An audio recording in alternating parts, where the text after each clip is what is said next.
කියන ගණිතය ප්‍රශ්න පත්‍රයේ පළවෙනි කොටසේ වේවගත රචනා ප්‍රශ්නවල පළවෙනි ප්‍රශ්නයේ විදිහට එන්නේ භාග ගණනක්.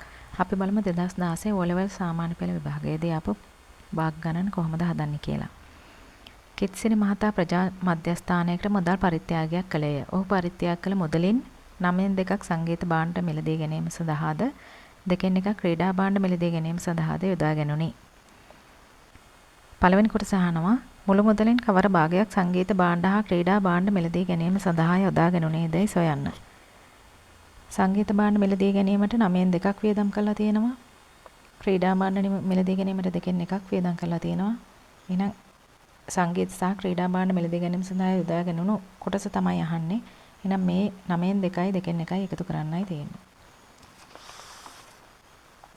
ඒතර මෙන්න මේ විදිහට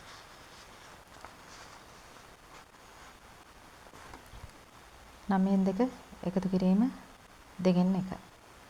එතකොට මේකේ භාග සංඛ්‍යා දෙකක් තියෙන්නේ. භාග සංඛ්‍යා දෙකේ හරය සමාන කරගන්න ඕනේ.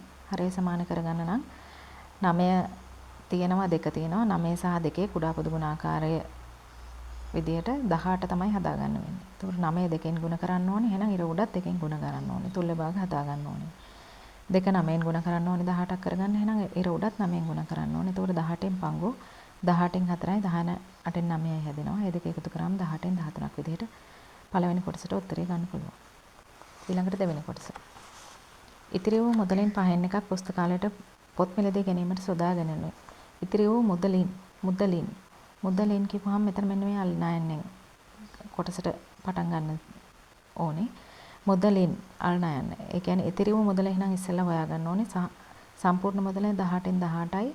ඉතිරි මුදල හොයන්න ඕනේ. පළවෙනි කොටසේ වේදම් වෙච්ච මුදල තියෙනවා 18න් 13ක් කොටසක්. 18න් 18න් 13ක් අඩු කරාම 18න් 5යි. ඊට පස්සේ ඉතිරි වූ මුදලින් 5න් 1ක් තමයි වේදම් කරන්නේ. එහෙනම් ඉතිරි වූ මුදල 18න් 5න් 1ක් වේදම් කරාම 18න් 5 අල්නයනෙන් කියන්නේ ගුණ කිරීම 5න් 1. ගුණ කිරීමේදී ඊට උඩ ඉරයට තියෙන සුළු කරන්න පුළුවන් සංඛ්‍යා සුළු කරන්න පුළුවන්. 5ට 5 සුළු වෙනවා. 1 වරක් 1 1යි 18 වරක් 1 18. එතකොට 18න් 1ක් පොත් මිලදී ගන්න වේදම් කරලා තියෙනවා. අපි ඊළඟ කොටස බලමු. ඊළඟ කොටසේ කියනවා පොත් මිලදී ගත්පත් ඉතිරි මුදල් ප්‍රජා මධ්‍යස්ථානයේ පිළිසකර කිරීමට යොදාගත්තලු. මුල මුදලින් කවර භාගයක් පිළිසකර කිරීම සඳහා යොදාගෙන නේදයි සොයන්නලු. එතකොට 18න් 13ක් ක්‍රීඩා භාණ්ඩ සංගීත භාණ්ඩ මිලදී ගන්න වේදම් වුණා. 18න් 1ක් පොත් මිලදී ගන්න වියදම් වුණා. එතකොට දැනට වියදම් වෙච්ච මුළු කොටස විදිහට අපිට හොයාගන්න පුළුවන් 18න් 14ක් වියදම් වෙලා තියෙනවා.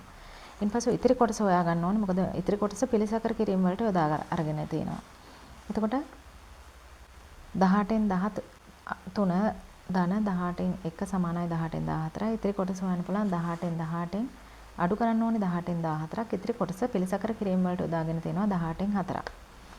අවසාන කොටස පිළිසකර කිරීම සඳහා වැය වූ මුදල රුපියල් 20000ක් නම් පරිත්‍යාග කළ මුළු මුදල සොයන්නලු. එතකොට 18න් 4ක් තමයි ඉතිරි වුණේ. ඒ කොටස තමයි පිළිසකර කිරීම වලට යොදාගත්තේ. එම මුදල රුපියල් 20000යි කියලා දීලා තියෙනවා. එහෙනම් අපි ඉස්සෙල්ලා 18න් 1ක් හොයාගමු. 18න් 1ක් හොයන්න නම් 20000 බෙදන්න ඕනි 4ෙන්. ඊළඟට මුළු මුදල හොයන්න නම් 18න් 18ක් හොයන්න දෙපැත්තම 18න් ගුණ කරනවා. එතකොට මුළු මුදල රුපියල් 90000ක් විතර උත්තරේ ගන්න පුළුවන්.